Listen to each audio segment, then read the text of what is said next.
আসছে ঈদে এই নবাবী সেমাইটা কিন্তু ট্রাই করতে পারেন। এটা খেতে যেমন মজা, তৈরি করা তেমনি সহজ। আর বেশ কয়েক বছর ধরে নবাবী সেমাইটা কিন্তু সবার পছন্দের তালিকার শীর্ষে রয়েছে। চলুন শিখে নেই কীভাবে খুব সহজেই সেমাইটা ঘরেই তৈরি করতে পারবেন। 1 টেবিল চামচ ঘিয়ের মধ্যে 200 গ্রাম লাচ্ছা সেমাই ভালোভাবে ভেজে নিচ্ছি। সেমাইটা গোল্ডেন ব্রাউন কালার হয়ে গেলে এতে দিয়ে দিচ্ছি 2 টেবিল চামচ গুঁড়ো দুধ, 1 টেবিল চামচ চিনি। এখন এই সব কিছু ভালোভাবে 2-3 মিনিট নেড়েচেড়ে ভেজে ব্রাউন কালার করে একটা পাত্রে ঢেলে রাখছি। ক্রিম তৈরি করার জন্য নিয়ে নিচ্ছে আগে থেকে জাল করে রাখা 3 কাপ তরল দুধ। সাথে অ্যাড করছি 2 টেবিল চামচ ডানো ফ্রেশ ক্রিম, 3 টেবিল চামচ কনডেন্স মিল্ক, 2 চা চামচ কর্নফ্লাওয়ার। এখন এই শুকনো উপকরণগুলো ভালোভাবে দুধের সাথে মিলিয়ে নিচ্ছি। এই পর্যায়ে চুলার আঁচ মিডিয়ামে রেখে অনবরত নেড়েচেড়ে একটা ঘন ক্রিম তৈরি করে নিচ্ছি। ক্রিমটা ঠান্ডা হয়ে গেলে সেমাইটা একটা সার্ভিং ডিশে সেট করে নিচ্ছি।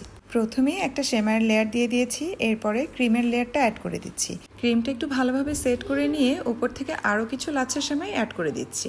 আমি এখানে একটা লেয়ার করেছি, কেউ চাইলে 2টা বা 3টা লেয়ারেও এই সেমাইটা করতে পারেন।